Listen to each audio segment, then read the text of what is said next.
back, warriors, to another extremely toxic.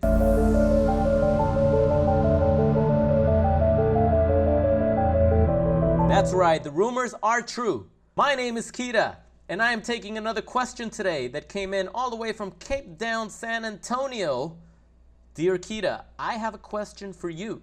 Why does my ex-narc keep a primary source of supply for the past 6 years? I don't know, that's what they do. She, the supply, is in complete denial that he is a predator, entity, vampire, and any and. Okay? That doesn't make sense. Each time he discards or gets discarded, the 6-year supply's door is open. She believes he loves her. Very interesting topic question. I agree. Is she just weak and a desperate, lonely, addicted woman? I struggle to understand how anyone, even the weak women, can take such abuse, chaos, drama, and trauma for 6 years and still continue. Hope you can do a video on this. Jeez. Raise your hand if you've been taking abuse, chaos, drama, and trauma for more than 6 years. You in the back? What? 20? Oh, do I hear 30? Wow. Yep. It's quite common. It's quite common. The longer you're entangled with a psychopath narcissist, the stronger the Stockholm syndrome and the trauma bond becomes. Okay? It's not about being weak at all. As a matter of fact, narcissists make you weak. You were strong. You were strong at the beginning. That's why they targeted you. That's why you were chosen. Especially if you were chosen as their prime supply. The contender to be that number one, while they had those others on the side. It's not about being weak. No. Let's put the blame where the blame belongs, okay? This person that you're talking about, first of all, why are you even concerned with somebody else? When you need to, the focus needs to be on you, not about this other source of supply. Okay? I understand you're trying to get educated, but still, just the fact that you're asking that question, you're worried about their other supply, and that's not where the attention needs to be. If you're trying to get better, okay? If you're trying to get better, sure, of course they're going to be in denial. You don't know what the psychopath has told that other person. You only know what they tell you. You see? You only know what the narcissist tells you. That story is never true. The other person is going through their own level or cycle of gaslighting, of manipulation. You don't know what the story really is.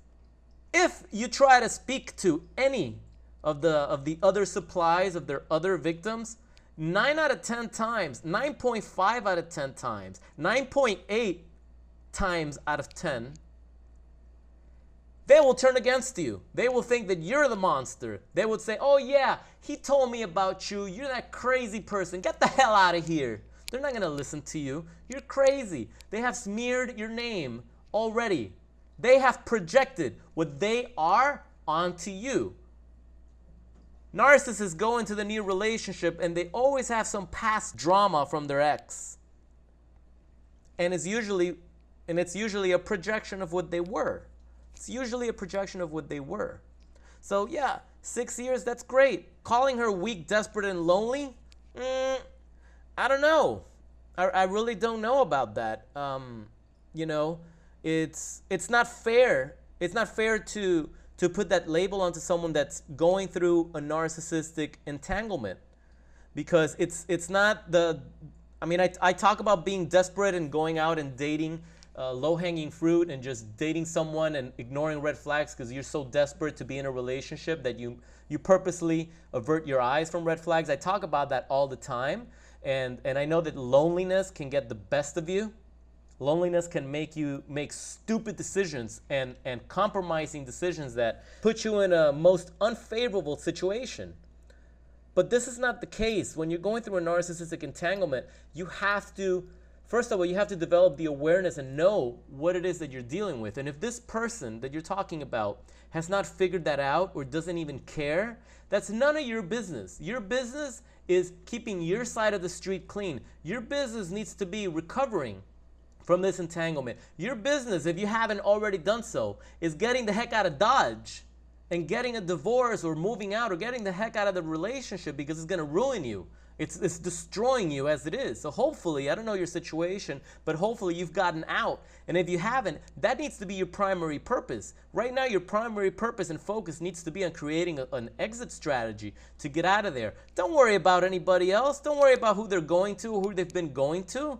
That's all smoke and mirrors also. That's not only none of your concern, but it's destroying you at the same time. Because knowing that they always have that old faithful that they can turn to, that hurts you, because it makes you feel like, damn, they have someone else. Why can't they come to me? So you get crazy jealous over that other person. Crazy jealous. And once you're in that low vibration energy state of jealousy, and you're jealous over another woman or another man that the narcissist is entangled with, you've fallen right into their trap.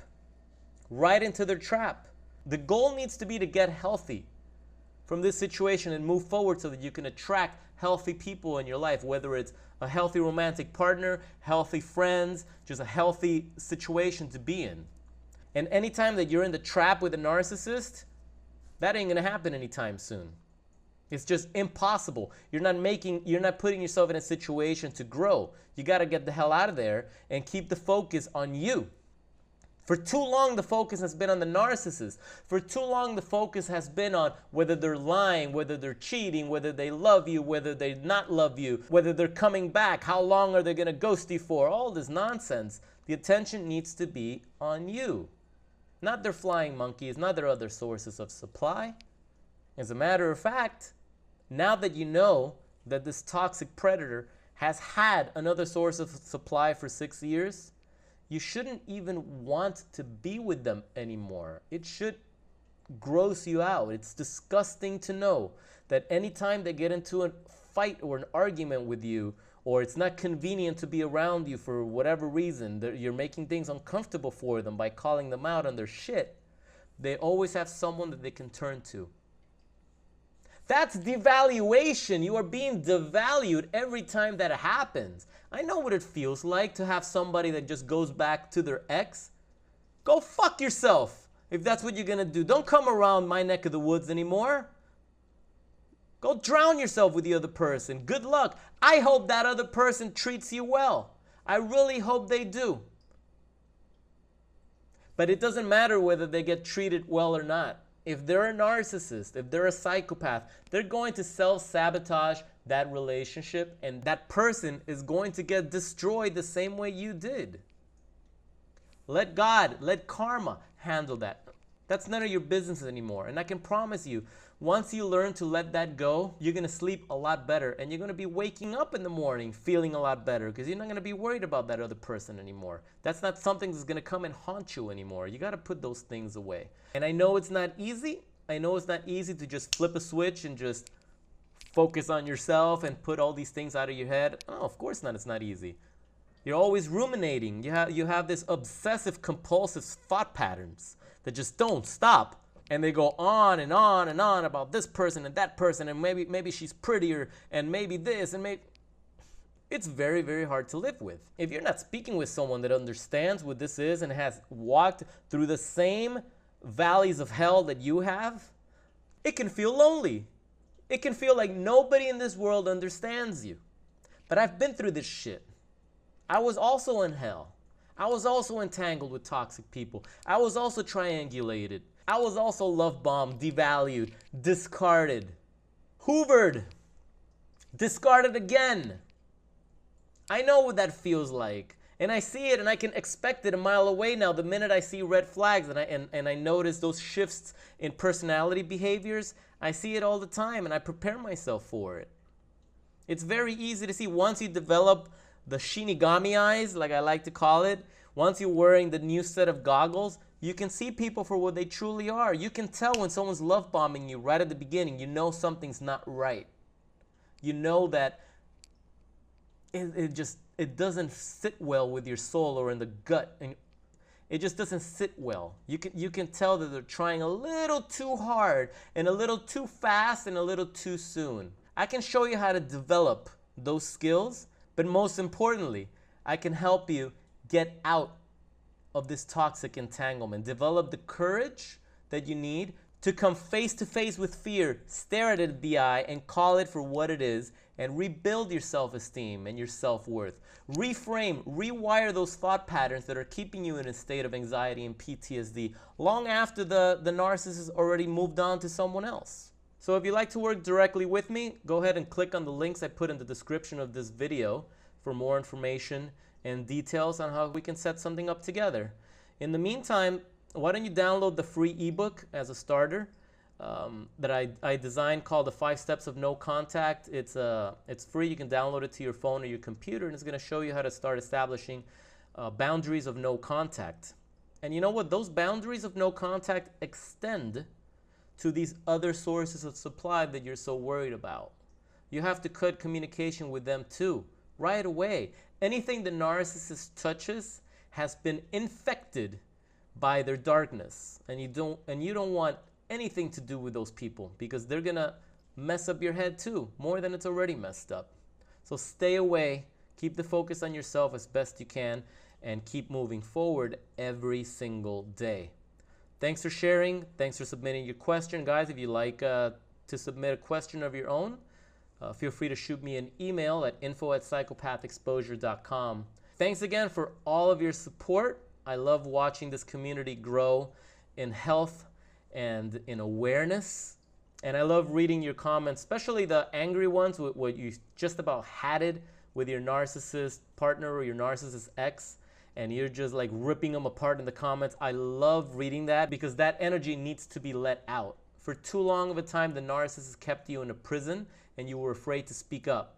Use this community, use this forum, use these comments to let all that rage out. Believe me, everyone's going through the same thing or has been through the same thing, and we're all here to support each other. Don't forget to subscribe to the channel and click on the little bell icon so that you can be notified every time a new episode is released. Thanks again so much for watching until the end. I'll see you guys in the next episode of Psychopath Exposure.